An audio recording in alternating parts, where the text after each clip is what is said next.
Assalamualaikum warahmatullahi wabarakatuh.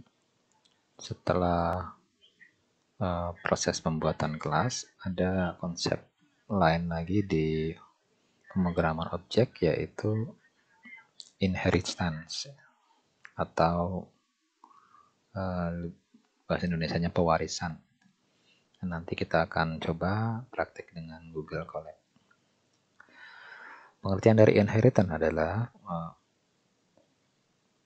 atribut dan metode pada kelas induk itu diterapkan ke kelas anak. Jadi kalau orang tua punya anak, dia ada yang diwariskan dari orang tua ke anak. Kalau di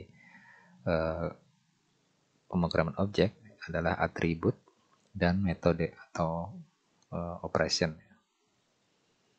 Kelas anak itu menggunakan istilah super untuk mengakses atribut dan itunya ya, metodenya.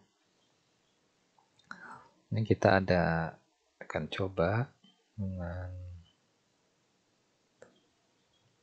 contoh kasus, yaitu ini ada kelas Unisma misalnya, atau orang yang ada di Unisma gitu ya.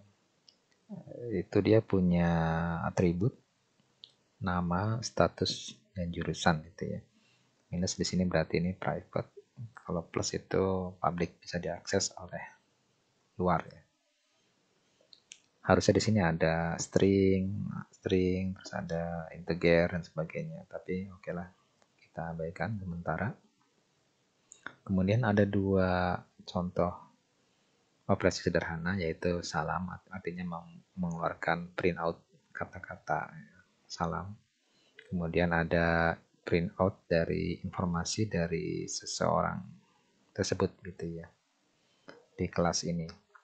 Kemudian ada dua kelas, yaitu dosen yang memiliki atribut sama juga dengan Unisma, itu nama, status, dan jurusan, tapi dia punya atribut unik yang tidak semua di sini ada, itu NIP, nomor induk pegawai gitu ya. Sementara yang satunya lagi nih, kelihatan mat, adalah mahasiswa ya. Jadi dia juga punya atribut unik namanya NPM.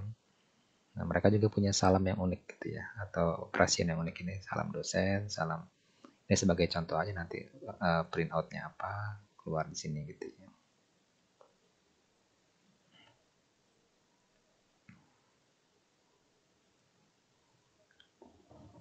Berikutnya ini adalah kode yang kita buat dengan menggunakan bahasa Python. Jadi kalau kita lihat di sini ada nama kelas, kemudian ada operation di sini. Kemudian di sini juga ada atribut ini ya. Kemudian di sini ada init. Init itu kalau di Java itu konstruktor itu ya. Jadi pembuat. Jadi kelas itu kan rumah, wadahnya, kemudian objeknya itu ya anggota kelas itu yang memiliki nama, status, dan jurusan. Kemudian tiap objek itu memiliki juga operation gitu ya. Di sini contohnya salam dan info gitu.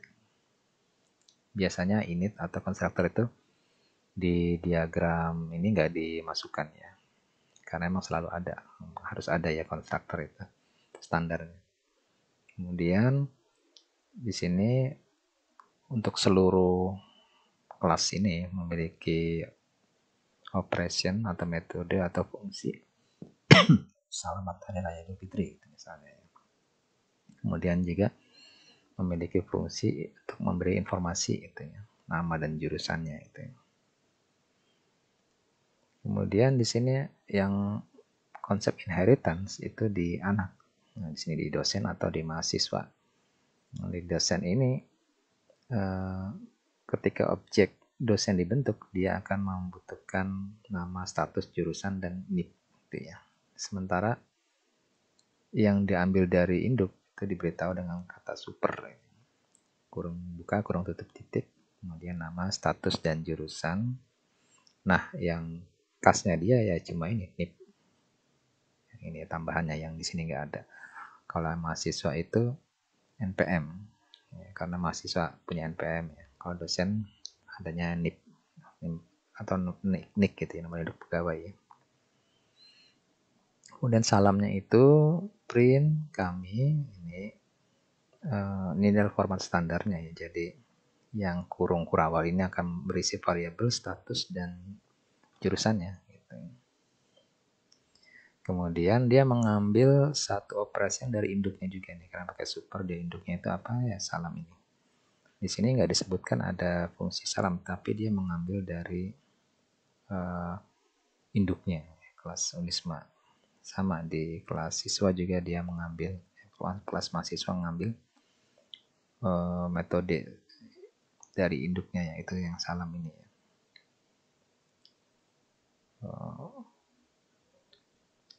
Kalau di running seperti ini, misalnya ada variabel X persen, dan ini atribut-atributnya, maka terbentuklah satu objek namanya Rahmadia ya dengan NIP ini gitu kan. Kemudian diminta untuk menampilkan salam, mengaktifkan metode yang ada di sini ya, salam dosen ini. Ada akses, kemudian juga ada info. Di sini nggak ada, tapi ada di induknya yang bisa diakses juga gitu ya di sini. Baik untuk dosen maupun mahasiswa kan dia mengakses dari induknya ini yang di smart. Jadi sekali lagi ini bisa diakses oleh seluruh dosen, tapi ini tidak bisa diakses oleh induknya atau di anaknya yang lain gitu, karena ini spesialisasinya gitu ya. Jadi generalisasi, ini spesialisasi istilahnya gitu, selain dari inheritan ya. Kalau di running itu nanti objek itu baru terbentuk, ke salam dosen, nanti dia mengeluarkan kata-kata kami dosen gitu ya. Kemudian kalau yang salam siswa, ini mungkin kata-kata hai teman-teman kami mahasiswa. Gitu kan. Di sini mengakses, di salam siswa itu mengakses salam dari yang universitas. Gitu ya. Jadi selamat Hari Raya Idul Fitri ya itu dia. Jadi mengaksesnya itu lintas, yang dosennya lintas ini ya, kelas ya. Tapi karena dia ada relasi, bentuk relasinya itu seperti ini ya. Dosen Unisma. Kalau di Java itu kan dia public class dosen extend Unisma gitu ya. Nah kalau di Python dia lebih ringkas. Dosen itu anaknya Unisma, mahasiswa anaknya Unisma gitu ya. Jadi kalau coba kita running,